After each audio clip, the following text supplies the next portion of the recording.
Hello friends, कैसे हैं आप लोग। आज हम देखेंगे संस्कार की आवश्यकता का संस्कारों की आवश्यकता का उल्लेख कीजिए। ये क्वेश्चन है MJY 003 में।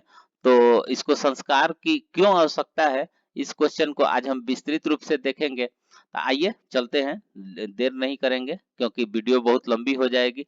तो इसको संस्कारों की आवश्यकता का संस्कार में ही निहित है। जैसा कि अपने संस्कारों को निम्न प्रकार से जानते हैं। पहला, मल को दूर करना। दूसरा, गुणों का आधान करना। तीसरा, हीनता को पूर्ति करना।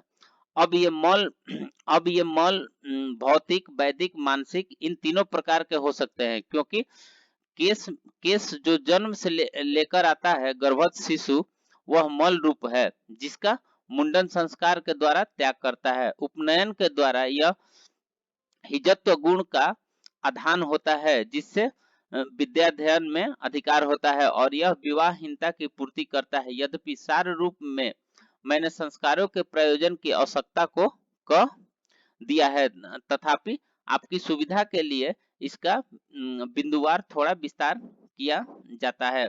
व्यक्तित्व के निर्माण एवं विकास हेतु, यह नेक्स्ट पॉइंट है।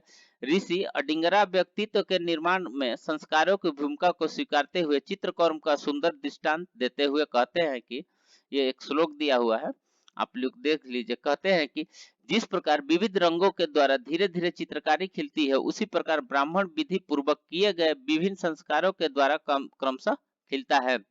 नेक्स्ट पॉइंट है, अब अशुभत्व का नाश हेतु, संस्कारों के माध्यम से अशुभत्व का नाश होता है। वह कैसे होता है, इसका उत्तर यह है कि अशुभत्व का नाश हेतु कुछ चरण कुछ चरणबद्ध विधियां है। प्रथम चरण में पहली विधि अपनाई जाती है। इस विधि के अनुसार कुछ अवसरों पर भूत आदि जो अशुभ शक्तियां हैं, उनको बलि देकर संतुष्ट किया जाता है, जिससे वह किसी प्रकार की क्षति पहुंचाए बिना वहां से लौट जाएं। शिशु से दूर रहने के लिए भूतादिशा शक्तियों को बलि प्रदान करते हुए आचार्य आचार्य गदाधर कहते हैं कि तुष्ट एन एन कुमार मुचार इति। नेक्स्ट पॉइंट है, शुभत्व हेतु, जीवन में शुभता आए, इसके इसके लिए संस्कारों की महती की आवश्यकता होती है। इसलिए शुभत्व का आधान भी संस्कारों के प्रमुख प्रयोजन है। सकारात्मकता का भाव उत्पन्न होना ही शुभता है। अतः जीवन में शुभत्व, समृद्धि और मंगल का प्रवेश हो, इसके लिए संस्कारों के अनुष्ठान में ग्रहों, देवताओं, दिक्पालों,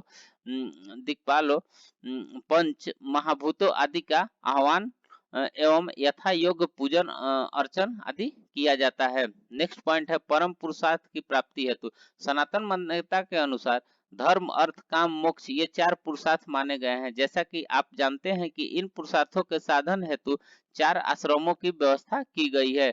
यह अंतिम लक्ष्य सा परम पुरुषार्थ मोक्ष ही है, जो सनातन विचारधारा को अन्य सभी परंपरावादी विचारधाराओं से पृथक एवं सिरमौर बनता है। इसके अनुसार चाहे विद्या, बल एवं वित्त का अर्जन धर्मानुकूल होना चाहिए, और धर्म क्या है इसको परिभाषित किया गया है। अर्थात जिस कर्म या अनुष्ठान से यह लोक और परलोक दोनों की कल्याण प्राप्ति होती है, वही धर्म है। और यह संभव है कि संस्कारों के द्वारा, क्योंकि इनमें सदैव ही ऐच्छिक व परलौकिक अभ्युन्नति के मूल निहित है। मनु महाराज के अनुसार स्वाध्याय, व्रत, होम देव व ऋषियों के तर्पण, यज्ञ, संतानोपति, इज्जा और पंच महायज्ञों के अनुष्ठान से यह शरीर ब्राह्मी अर्थात ब्रह्म साक्षात्कार के योग्य हो जाता है। आचार्य संघ के अनुसार संस्कारों से संस्कृत एवं आठ आत्म गुणों से युक्त मनुष्य ब्रह्मलोक में पहुंचकर ब्रह्म पद को प्राप्त कर लेता है, जिसमें फिर वह कभी च्युत नहीं होता है। इस प्रकार से हम लोग ने देखा कि MJY 3 का ये क्वेश्चन बहुत ही इम्पोर्टेंट है, जिसको आप लोग इजिली, ये हमारे संस्कारों से भी जुड़ा हुआ है, और इसी संस्कार को हम लोग अपने सनातन में फॉलो करते हैं और ज्योतिष शास्त्र में फॉलो करते हैं। तो इसको आप लोग कंप्लीटली, ये कोई टफ नहीं है, ये तो बहुत इजी क्वेश्चन है, तो आप लोग इसको कर लीजिएगा। और चैनल को हमारे सब्सक्राइब करके बेल आइकन को प्रेस कीजिए, और जो भी कोई प्रॉब्लम आ रहा है तो उसको कमेंट बॉक्स में दीजिए, हम उसको सॉर्ट आउट करने का कोशिश करेंगे। मिलते हैं फिर नेक्स्ट वीडियो में, तब तक से अपना ख्याल रखिए। धन्यवाद।